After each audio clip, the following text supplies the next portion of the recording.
Hey, this is Matt with 88 HVAC. I'm going to be going over pressurization of your PEX lines here.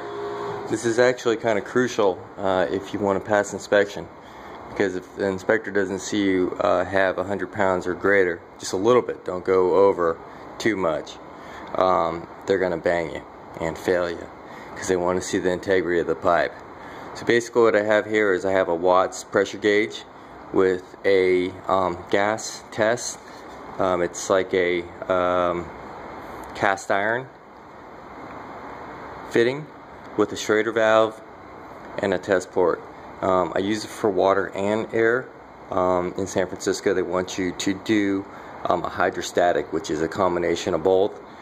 In the beginning I like just to run air because when you do a hydrostatic you got water in line. If you have a leak somewhere out there, it makes a big fat mess. So always test with air first, low pressure, and then go ahead and I just get it up to whatever I have to get to. As you can see, again, the gas pressure gauge, I changed the gauge itself to a gauge that's going to read over 100 pounds because typically a gas gauge only goes up to maybe like 30-40 pounds. So I changed that. Now I like to use plastic fittings, and one of the reasons why is because they're really cheap and then they thread in really nice. But the bad point is, oh, and also you can find them all over the place, Home Depot, Lowe's, everywhere. And so what you got to do is you got to tape and Teflon and dope the heck out of it, or else they leak. That's the only drawback. But the other means is they're super cheap. What, 50 cents versus if it was brass, be at least $5 to $10. So going over these connections here, I actually found some of these hard to find 3/8 fittings, and I was going all over the place and ended up actually at Home Depot in Dublin, who they actually have a very nice selection of these fittings and crimp rings. I didn't see any crimp tools there, so I like going to Lowe's as well at night or in the evening, because these things can be hard to find.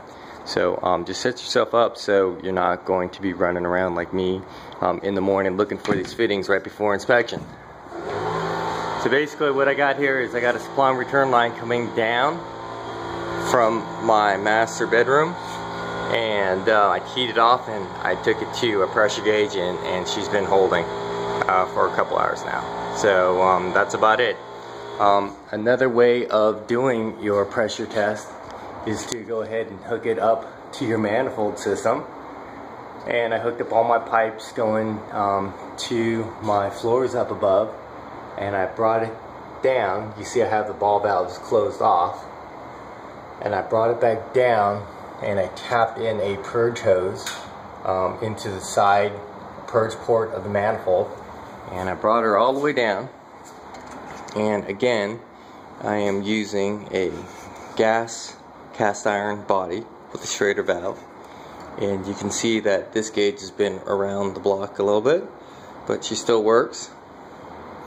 And I have about 110 pounds holding right now, but you can see the little the difference here.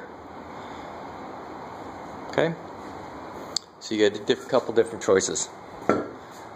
So again, 100 pounds minimum hydrostatic test. Look for your leaks, fix them, and wait for your inspector. Cross your fingers. Good luck.